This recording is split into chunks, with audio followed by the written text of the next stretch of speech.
प्रिय दर्शकों नमस्कार। एक बार फिर से उपस्थित हूँ आप सबके सामने विश्लेषण जन्म कुंडली का इस कार्यक्रम के अंतर्गत।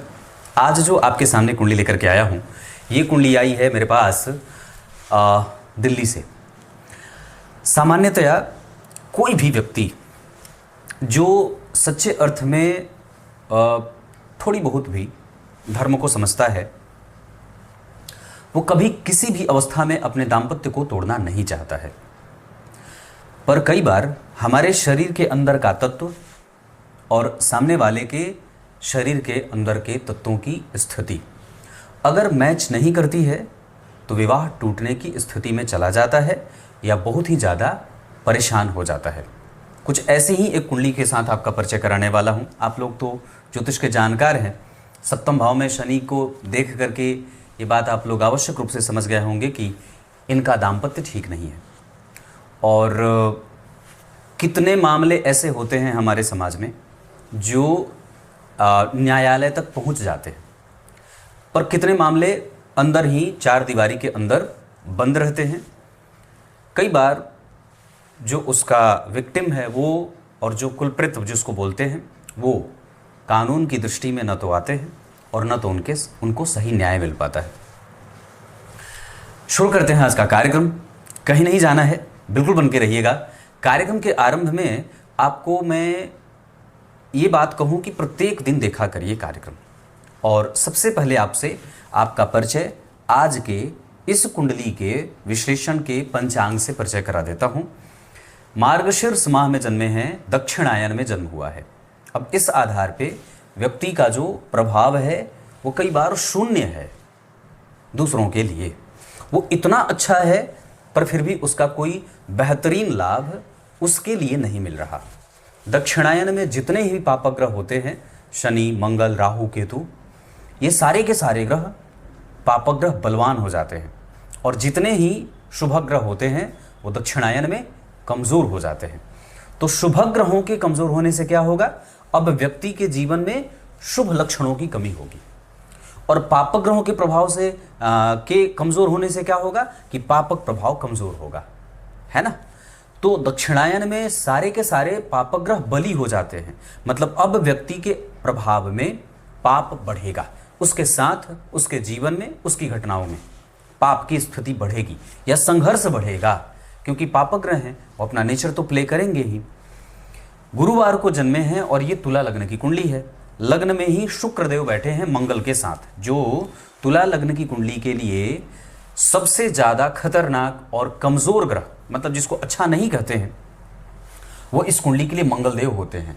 मैंने अपने उस कार्यक्रम में जिसमें बात कही थी कि सप्तमेश का लग्न में जाना, लग्नेश का सप्तम में जाना, उसके बारे में मैंने कार्यक्रम बनाया है। आप लोग देखे नहीं है तो जाकर के देख सकते हैं कि प्रत्येक भाव के स्वामी का विभिन्न भावों में फल नाम का प्लेलिस्ट बना हुआ है। उसमें मैंने बात की थी कि अगर सप्तम भाव का स्वामी लग्न में बैठा हो और लग्न का स्वामी सप्तमेश से संबंध बनाता हो तो ये विवाहेतर संबंध बना देता है या विवाह बहुत अच्छा नहीं बीतता है।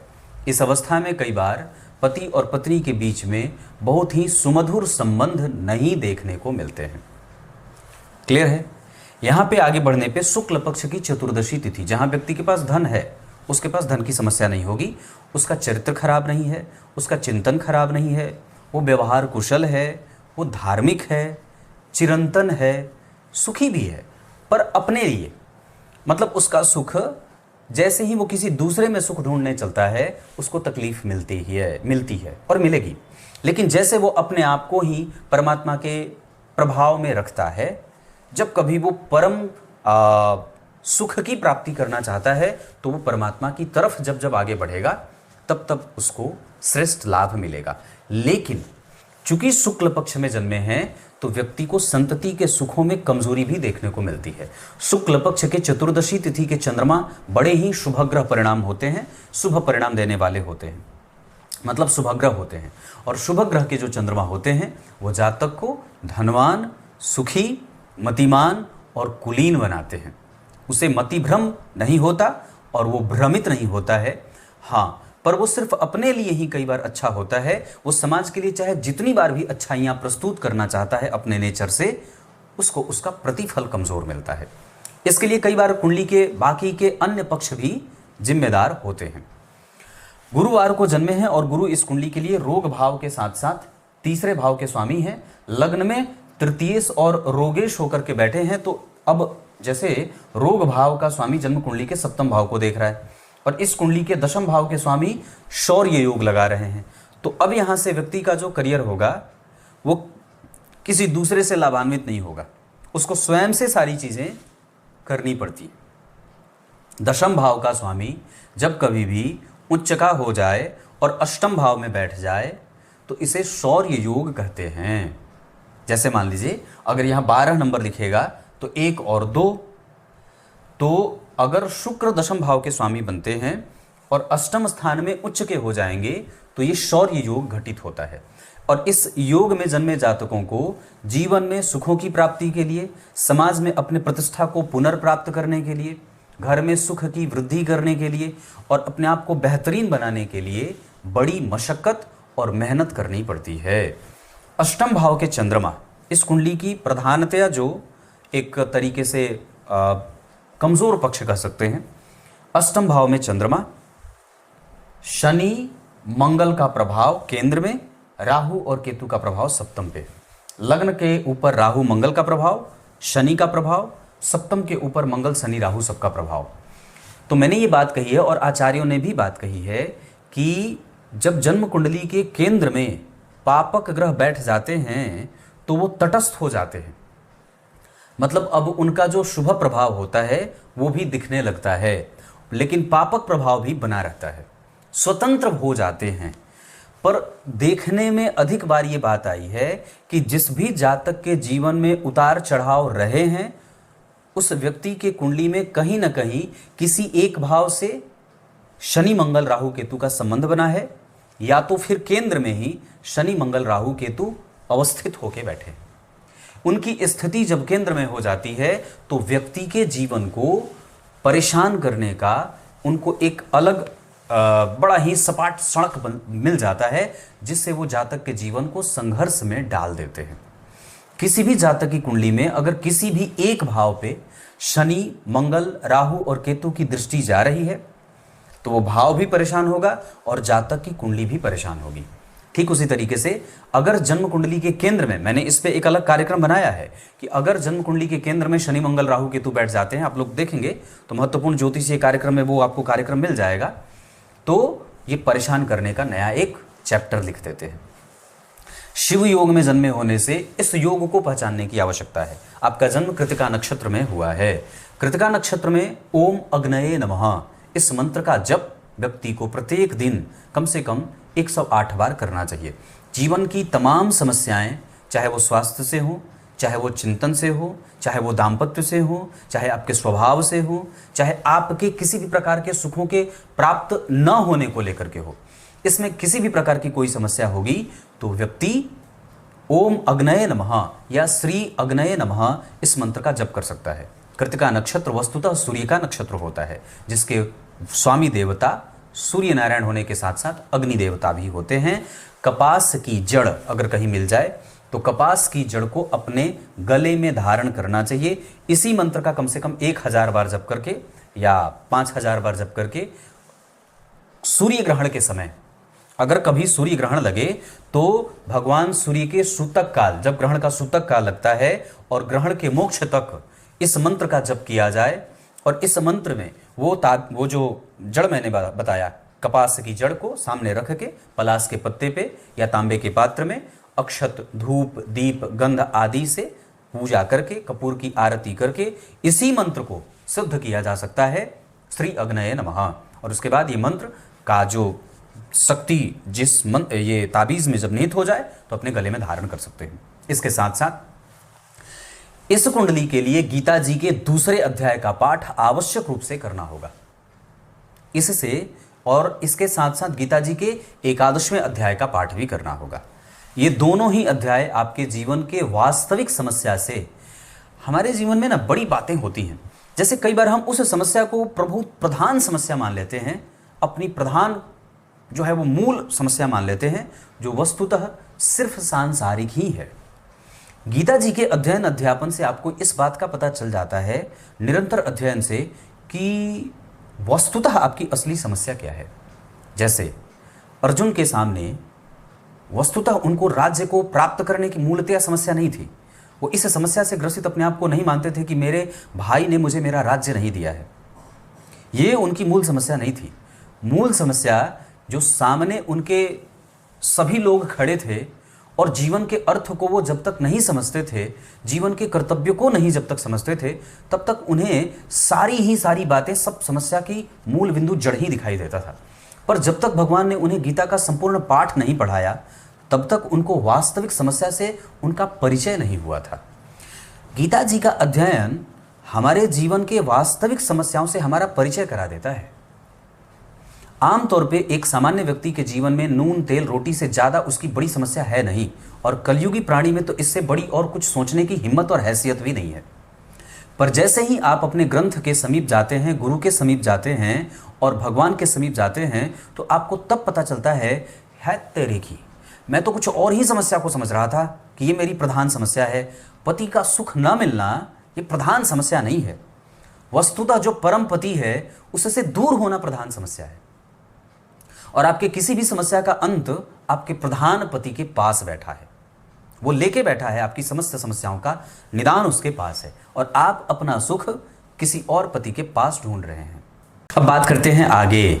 जन्म कुंडली के लग्न में गुरु और शुक्र व्यक्ति, ये जो कुंडली है इसमें जो प्रथम भाव होता है ये स्वयं जातक होता है, और जन्म कुंडली का जो 7वां भाव है ये जातक का मित्र होता है, अधिमित्र होता है, परम मित्र होता है, पार्टनर होता है, दाम्पत्य का सुख देने वाला सामने वाला पति पत्नी होता है।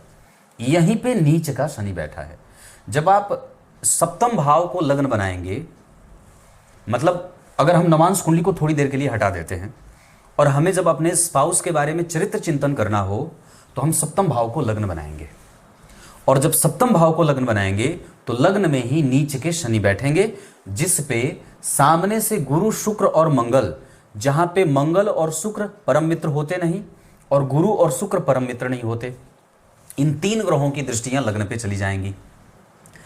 इस हिसाब से अगर देखते हैं तो जो सामने वाले पति का या पति पत्नी का जो चरित्र होता है वो चिंतित करने वाला होता है, व्यवहार कुशल नहीं होता, और साथ ही साथ वो कई महिलाओं के संपर्क में रहने वाला होता है। इसके साथ एक बात और भी होगी कि इस शनि को जब आप लग्न में रखेंगे तो मंगल और शुक्र की युति एक साथ जब लग्न पे पड़ेगी तो, और गुरु के साथ, तो वो व्यक्ति अपने आप को अनुभवी बहुत ज्यादा मान लेता है।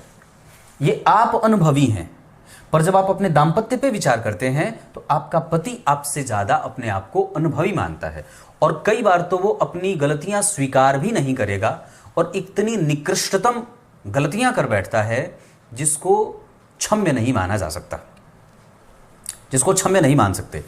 यहां पे नवमांश कुंडली में लग्न में शत्रु की राशि में गुरु बैठे हैं और लग्नेश तृतीय भाव में बैठे हैं। किसी भी भाव का स्वामी जब लग्न का, जैसे किसी भी वर्ग चार्ट की अगर बात करते हैं तो लग्न का स्वामी तीसरे में बैठा और लग्न के स्वामी लग्न में, पर तीसरे के अधिपति भी लग्न में बैठे हैं, ये प्रभाव ठीक नहीं होता। त्रिषडाय और दुह स्थान के स्वामी अगर जन्म कुंडली के लग्न और लग्नेश से संबंध बना लेते हैं, चाहे कैसा भी, दृष्टि का हो, युति का हो, कैसा भी हो, तो ये अच्छा नहीं होता है। अगर किसी भी जातक की कुंडली का लग्नेश तृतीय भाव में बैठा है तो वो अब आसानी से आपको कुछ भी प्राप्त नहीं कराएगा, अब वो आपको मेहनत करवाएगा। इतना ही नहीं, यहां पे भी लग्न का अधिपति तीसरे भाव में बैठा है। नवांश कुंडली के पंचम भाव पे राहु, सप्तम भाव में मंगल, गुरु शत्रु की राशि में। अब यहां पे दाम्पत्य जो होता है वो टूटता भी नहीं है और बनता भी नहीं है। ऐसी अवस्था में व्यक्ति को बीच का रास्ता अपनाना पड़ता है। कई बार तो ग्रंथकार ये भी कहते हैं कि जब जन्म कुंडली के सप्तम भाव में नीच के शनि बैठ जाते हैं तो उसको दाम्पत्य में एक विवाह से कभी सुख मिलता ही नहीं है, उसको दूसरा विवाह आवश्यक रूप से करना ही पड़ता है। इसके अतिरिक्त अगर जन्म कुंडली में बात करते हैं तो हमारा मन जो बहुत ही ज़्यादा कई बार शुद्ध है पर वो बिखरा हुआ है, बेचैन है, पीड़ित है और रोग युक्त है, क्योंकि इस चंद्रमा के ठीक पीछे नीच के शनि बैठे हैं, केतु की दृष्टि है और मंगल की भी दृष्टि है। मैंने क्या बात कही कि किसी भी भाव के या किसी भी ग्रह के ठीक पीछे अगर शनि मंगल राहु केतु की स्थिति बनती है, शनि बैठ गए, मंगल ने देख लिया, केतु की दृष्टि है, और इस भाव पे अगर एक ही भाव पे, वही बात फिर से कह रहा हूं कि अगर इसी भाव पे सारे के सारे पापक ग्रह की दृष्टि पड़ जाती है तो वो आपकी कुंडली के दशम स्थान के स्वामी यानी कि चंद्रमा का प्रभाव कमजोर करेंगे। मतलब क्या है कि किसी भी भाव के ठीक पीछे शनि मंगल राहु केतु बैठ गए, अब ये इस भाव में जिस भाव का स्वामी बैठा है, तो चंद्रमा कहां के अधिपति हैं? दशम स्थान के। वो कहां बैठे हैं? अष्टम स्थान में। तो पहले तो अष्टम भाव में बैठ गए तो दशम भाव कमजोर हो गया। अब यहां पे आपको आपकी जो सामाजिक प्रतिष्ठा है, सामाजिक छवि है, उसके लिए आपको संघर्ष करना पड़ता है और अकेले ही आपको समाज में अपनी पहचान बनानी पड़ती है। उसमें दाम्पत्य का कोई सुख मिलता नहीं है और इस भाव का सुख भी परेशान होता है, साथ ही साथ चंद्रमा का भी प्रभाव कमजोर होता है। तो ये आपकी कुंडली की कमजोरी है जो जन्म कुंडली के सप्तम भाव पे शनि मंगल राहु केतु की दृष्टि के कारण ऐसा बन रहा है। नवांश कुंडली में सप्तम भाव में मंगल का बैठना, तुला के मंगल कभी अच्छे नहीं होते, ये बात हमेशा याद रखिएगा। तुला के मंगल व्यक्ति को जीवन में व्ययातिरेक देते हैं, चाहे वो दाम्पत्य का हो, चाहे परिवार का हो, चाहे पैसों का हो, चाहे सामाजिक छवि का हो, सामाजिक सद्भाव का हो। उसका मन अव्यवस्थित है और साथ ही साथ ये तो मार्केश ही हैं आपकी कुंडली के। और सबसे खराब जो ग्रह तुला लग्न की कुंडली में होता है वो मंगल ही होते हैं, वहीं आपकी कुंडली के लग्न में बैठे हैं। गुरु छठवें भाव के स्वामी होने के साथ साथ तीसरे भाव के स्वामी होकर के लग्न में बैठ करके आपकी कुंडली को परेशान कर रहे हैं। नवमांश कुंडली में सप्तम भाव के ठीक पीछे शनि और इसके ठीक पीछे राहु, सप्तम भाव पे यहां भी केतु की दृष्टि और मंगल का प्रभाव रोगेश होकर के सप्तम भाव में बैठ जाना। अष्टम भाव का स्वामी अगर सप्तम में बैठे, छठवें भाव का स्वामी अगर सप्तम में बैठे तो विवाह को परेशान करता है। यहां पे भी अष्टम छठवें भाव के स्वामी हैं, सप्तम में बैठे हैं और गुरु इस कुंडली के लिए भी बाधकेश होते हैं। नवमांसा कुंडली के लिए, चूंकि मिथुन लग्न की कुंडली बनी है नवांश कुंडली में, यहां 3 नंबर लिखा है, इस वजह से यहां के सप्तम भाव के स्वामी बाधकेश हो जाएंगे, जो दाम्पत्य को बाधाओं से युक्त रखने का काम करते हैं। उपाय मैंने आरंभ में बताया। दशमांसा कुंडली में उच्च के गुरु जो आपके करियर को बहुत ही बेहतरीन बना रहे हैं, करियर का सुख बहुत अच्छा है, कम्युनिकेशन बहुत अच्छा है, कन्विंसिंग कैपेसिटी बहुत अच्छी है। इसके साथ साथ आप अगर चाहें तो अपना खुद का व्यापार भी शुरू कर सकते हैं।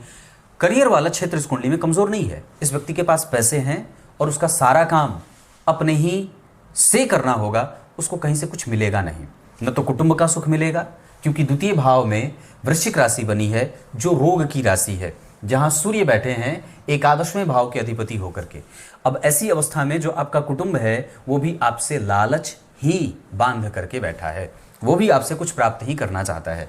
लग्न कुंडली के तीसरे भाव में 12वें भाव के स्वामी तुला लग्न की कुंडली के लिए नवम और 12वें भाव के अधिपति होकर के तीसरे भाव में बैठ करके नवम भाव को देख रहे हैं। तो नवमेश नवम को देख रहा है, पर नवम भाव का स्वामी तृतीय भाव में भी बैठा है। तो तुला लग्न की कुंडली के लिए राजयोग कारक ग्रह हो जाते हैं बुधदेव, क्योंकि वो लग्नेश के मित्र भी होते हैं। परंतु शास्त्र में बात आई कि भाग्य भाव के स्वामी का 12वें, भाग्य भाव के स्वामी का दूसरे, भाग्य भाव के स्वामी का तीसरे, भाग्य भाव के स्वामी का 6वें और भाग्य भाव के स्वामी का 8वें, इन भावों में बैठना कष्ट देता है। यहां बैठे हों, यहां बैठे हों, यहां बैठे हों, यहां बैठे हों या यहां बैठे हों, तो ये भाग्य भाव से संबंधित चिंताएं देता है। और भाग्य भाव से वस्तुतः सिर्फ आपका धर्म नहीं देखा जाता, वहां से आपके और आपके पति और पत्नी के बीच में कम्युनिकेशन भी देखा जाता है। इस वजह से ये कम्युनिकेशन का भाव जो पति और पत्नी के बीच का होता है वो कमजोर हो जाता है। जन्म कुंडली के तीसरे भाव से आप समाज से कनेक्ट करते हैं और इसी भाव का ठीक पूरक जो नवा भाव है, ठीक इसका सामना है सामने, तो इस भाव से आप पति और पत्नी, आपका जो सबसे निकटतम व्यक्ति है, उससे आपका कम्युनिकेशन देखा जाता है। तो वो घुमा फिरा करके है, संघर्ष के साथ है, युक्त नहीं है, वो मजबूत नहीं है, वो ड्रॉप ड्रॉप ड्रॉप धीरे धीरे बूंद बूंद गिरता हुआ सा है। विवाह का सुख इस कुंडली में शनि के कारण, शनि मंगल राहु केतु के कारण, नवम भाव के स्वामी के कारण। और आप स्वयं से क्यों परेशान हैं? क्योंकि आपकी कुंडली का चंद्रमा के ठीक केंद्र में केतु, चंद्रमा के ठीक केंद्र में राहु, चंद्रमा से गुरु का योग, छठवें आठवें का षडाष्टक का योग होता है। इस वजह से भी व्यक्ति का जो प्रभाव है वो रोग युक्त होता है। वो स्वास्थ्य से, चिंतन से, व्यवहारिकता से, कई बार वो कितना भी बढ़िया रहे पर उसका प्रतिफल उसको बड़ा कमजोर सा मिलता है। ये कुंडली कर्म क्षेत्र के लिए बहुत अच्छी है पर कमजोर दाम्पत्य के लिए। और नवांश कुंडली में गुरु और शुक्र के कारण विवाह जो अभी तक जितना सुख मिला आरंभ में बहुत अच्छा रहेगा पर बाद में धीरे धीरे चल करके पति का आकर्षण आपके प्रति कम हो जाता है। इसका एक कारण और भी है, अगर जातिका की कुंडली बनी है और उसकी कुंडली में मंगल का प्रभाव कमजोर हो रहा होगा तो पति का आकर्षण आरंभ में तो ठीक रहता है पर बाद में धीरे धीरे चल करके वो कमजोर या मृत्यु को प्राप्त कर जाता है। इसमें उस बेचारे का भी कोई दोष नहीं है, कई बार हमारी कुंडली में ही मंगल और शुक्र के कारण ऐसा हो जाता है। मंगल और शुक्र आपको तो कई बार अच्छा बना देते हैं पर कई बार सामने वाला आपके बारे में बहुत अच्छे राय विकसित नहीं कर पाता है, बहुत श्रेष्ठ आपको समझ नहीं पाता है, आपको बहुत ही छोटा, बहुत ही कमजोर, बहुत ही तुच्छ और बहुत ही पापी समझ लेता है। अब आगे बढ़ते हैं, आपको आगे लेके आता हूं। सूर्य ज्येष्ठा नक्षत्र में बैठे हैं 25 डिग्री के वृश्चिक राशि में। इस वजह से व्यक्ति का जो आत्मविश्वास है, लड़ने की जो क्षमता है वो कमजोर होती है और धन से संबंधित, कुटुंब से संबंधित, व्यवहार से संबंधित चिंता पैदा करती है। और दरअसल ये आपके प्रभावों को कमजोर भी करते हैं क्योंकि सूर्य और चंद्रमा दोनों से केंद्र में राहु बैठे हैं और ये ठीक नहीं होता। इस वजह से कि आपकी कुंडली में किसी भी ग्रह से चौथे घर में कौन सा ग्रह बैठा है और किसी भी घर से 10वें घर में कौन सा ग्रह बैठा है, तो सूर्य से 10वें घर में केतु, चंद्रमा से 10वें घर में राहु। इस कारण से ये राहु और केतु, चंद्रमा और सूर्य जो ज्योतिष के नेत्र माने गए हैं और महत्वपूर्ण ग्रह माने गए हैं, इन दोनों को ही अपने एक्सेस में ले रहे हैं। इस कारण से व्यक्ति का प्रभाव और व्यक्ति का जो जितना भी जो भी सुख कह सकते हैं वो कमजोर हो जाता है। चंद्रमा कृतिका नक्षत्र में 1 डिग्री के अष्टम भाव के चंद्रमा भाव शून्य कई बार व्यक्ति को कर देते हैं। वहां कई बार उसको ऐसी चीजें प्रकट करनी पड़ती हैं जहां अंदर कुछ और है। 50 लोगों की भीड़ में भी आप अपने आप को अकेलेपन के प्रभाव से या खालीपन में देख लेते हैं कि 50 लोग हैं, 100 लोग हैं, पर आपके लिए कोई भी नहीं है। ऐसा लगता है जैसे मैं भीड़ में हूं, मैं चिल्ला रही हूं और मुझे कोई सुन नहीं रहा और ना तो कोई मेरी मदद करने आ रहा है। यहां तक कि व्यक्ति को धन से संबंधित चिंताएं, पैतृक संपत्ति को लेकर के चिंताएं, जिस संपत्ति पे पूर्ण अधिकार था उस संपत्ति से सुई के नोक के बराबर की भूमि भी नहीं मिलती है, ये सूर्य के बारे में ऐसी भी बातें आती हैं। तो उसको जो भी इकट्ठा करना पड़ता है वो स्वयं के पराक्रम से ही करना पड़ता है। मंगल आपकी कुंडली में स्वाति नक्षत्र में बैठे हैं, इस वजह से व्यक्ति के प्रभावों में कमजोरी यहां भी देखने को मिल रही है। यहां तो दाम्पत्य अग्नि के स्वरूप जलता रहता है। बुध का प्रभाव आपकी कुंडली में जिस नक्षत्र में बैठे हैं उसके आधार पे बुध का प्रभाव आपको प्रेमी बना रहा है, भगवत भक्त बना रहा है, अपने लिए सुखी बना रहा है, दूसरों के लिए सही बना रहा है, भाग्यशाली भी बना रहा है, पर भाग्य के लिए, अपने भाग्य के लिए, धार्मिक बना रहा है, धर्म को समझने वाला, कृतज्ञ बना रहा है, कम्युनिकेटिव बना रहा है, कुछ करने की साहस, कम्युनिकेशन में अपने पराक्रम के बल पे व्यक्ति अपने समस्त इच्छाओं की पूर्ति करने वाला ये बुध बना रहे हैं। नक्षत्र का प्रभाव बता रहा हूं। देवगुरु बृहस्पति आपकी कुंडली में विशाखा के बैठे हैं, जहां कई बार आपका पति आपके लिए है तो, पर वो आपके लिए बिल्कुल भी नहीं है, वो सिर्फ कहने मात्र भर के लिए आपका पति है, क्योंकि देवगुरु बृहस्पति आपकी कुंडली में 29 डिग्री के बैठे हैं। इस अवस्था में व्यक्ति के जीवन में पति का सुख प्रायः होते होते रह जाए, नहीं होते होते ही मिलता रहता है। शुक्र का प्रभाव आपकी कुंडली में आपको सुंदर, व्यवस्थित, अनुभवी और आयु का संपन्न, एनर्जेटिक और कलाओं को समझने वाला, सांसारिक सुखों से युक्त रखने वाला, धर्म को समझने वाला, मंत्र को जपने वाला, ज्योतिष की रुचि रखने वाला और गुणग्राही बनाता है, जहां व्यक्ति अपने से बड़े और समाज के सबसे श्रेष्ठ लोगों को अपने प्रभाव से बांध लेता है। गुरुजनों का आशीर्वाद लीजिए, गुरु मंत्र का जप करिए, श्रेष्ठ लोगों से मैत्री करिए और ग्रंथों के निकट अपने आप को रखिए। ग्रंथों के निकट रखिए। यह समाज आपको कुछ दे नहीं सकता, सिर्फ ग्रंथ ही आपको सच्चा अर्थ दे सकते हैं। शनि आपकी कुंडली में कमजोर बैठे हैं, वो ठीक नहीं है। शनि सप्तम भाव में इस कुंडली के सबसे खराब स्थिति में बैठे हुए हैं, जो कि इस कुंडली के लिए सबसे अच्छे होते हैं। पर व्यक्ति कई बार आरंभ में प्रेम तो प्राप्त कर लेता है, कई बार प्रेम विवाह होता है आरंभ में चल करके, और बाद में चल करके बहुत ही खराब हो जाता है। राहु का प्रभाव आपकी कुंडली में आपको जो रिकॉग्निशन, जो मेहनत, जो परिणाम मिलना चाहिए था, वो आपको सिर्फ एक पक्षीय मिल रहा है, फिर दूसरों से आपको कुछ भी नहीं मिलता है। शास्त्र में बात आई कि पंचम और चतुर्थ के राहु बहुत अच्छे होते हैं, दशम और एकादश में के राहु बहुत अच्छे होते हैं। नवांश कुंडली में भी राहु यहीं बैठे हैं, तुला राशि में, यहाँ भी राहु बैठे अच्छे हैं। इस वजह से आपकी कुंडली में राहु की दशा ने बहुत कुछ सिखाया भी है, बहुत कुछ दिया भी है, और राहु की दशा में चीज़ें मिल करके वापस सारी की सारी छिन्न भिन्न भी हो गई हैं। अगर मैं प्रारंभ में लेकर के आऊँ तो आपकी कुंडली में 1970 में लेके आते हैं, तो जो स्थिति बनी है, तो 70 से लेकर के 74 तक चंद्रमा कृतिका में थे, सूर्य की दशा चली, जहां व्यक्ति को कुछ समझ नहीं आया। चंद्रमा 1974 से लेकर के 84 तक, 2000 मतलब ये 10 तक की जो दशा रही, 10 साल तक की दशा रही, 74 से लेकर के 84 तक, इसमें व्यक्ति अपने आप को प्रस्तुत करता रहा, है ना, कक्षाओं में अपने बल के आधार पे, अपने बुद्धि के आधार पे, अपने ज्ञान के आधार पे, अपने पढ़ने के बल को लेकर के आगे बढ़ता रहा। वस्तुतः इस कुंडली का संघर्ष शुरू होता है 1984 से लेकर के 1991 तक। ये मार्केश थे जिन्होंने स्वास्थ्य से संबंधित समस्या दी, मन से संबंधित समस्या दी, दाम्पत्य को लेकर के व्यक्ति के जीवन में उठाव हो रहा।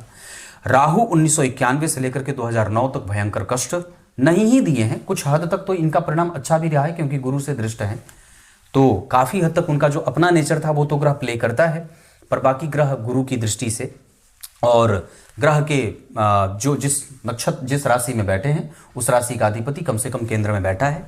इस वजह से राहु ने आपको कम से कम 70% अपना अच्छा परिणाम दिया है।